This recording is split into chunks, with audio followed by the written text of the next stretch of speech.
దొడ్డి కొమరయ్యను మనం గుర్తించుకోవాలి అనే స్ఫూర్తి ఇప్పటి తరానికి మనం ఒక స్ఫూర్తిని ఇవ్వాలనేటువంటి ఒక ఆలోచనతోటి కోనరావుపేట మండల కేంద్రంలో మెయిన్ చౌరస్తాలో ఈ విగ్రహాన్ని ఒక మెయిన్ రోడ్ పెట్టడం అనేది నిజంగా చాలా సంతోషించదగినటువంటి విషయం.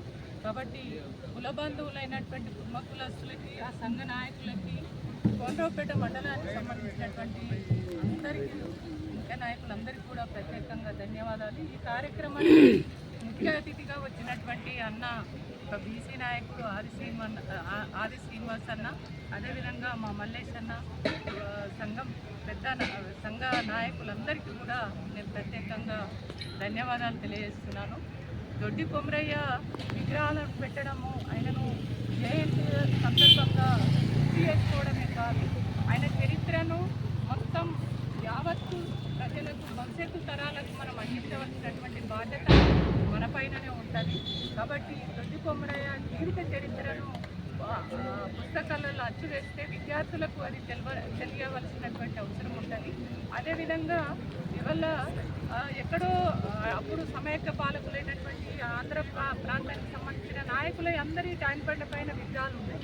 కానీ మరి తెలంగాణ కోసం ఆనాడు నిజాంకు వ్యతిరేకంగా, రజాకరులకు వ్యతిరేకంగా వీరోచిత పోరాటం చేసినటువంటి దొడ్డి కొమరయ్య లాంటి వాళ్ళని కానీ, సాకలైలమ్మని కానీ, అదేవిధంగా చాలామంది వల్ల పోలంపల్లిలో అనబేరి ప్రభాకర్ రావు ఉన్నారు, ఆయనది కానీ, ఇట్లాంటి గొప్ప వ్యక్తులై మాత్రం ఎక్కడ కూడా మన విగ్రహాలు కనబడవు.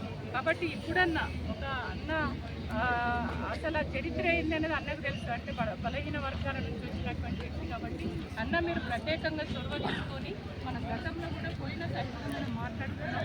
కాబట్టి ఈ మహాయోధులైనటువంటి వీరోచిత పోరాటం చేసిన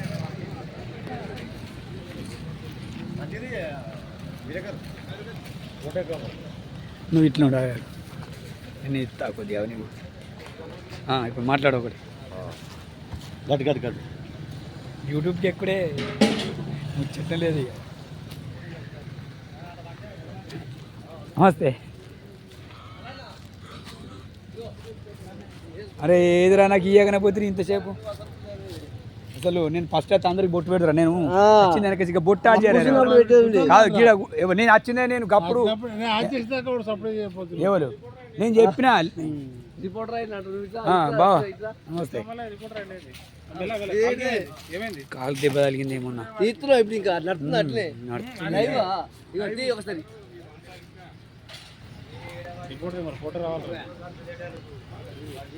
ఎందుకు రాదే, తీసినాక రాదా యూట్యూబ్ ఫోటో అది తెలియదు నాకు. మరి అతనే పైసలు క్యాష్ లైక్ ఇంకా టైం గంటలు కావాలి, బాగా గంటలు కావాలి. ఒక్క మొక్కన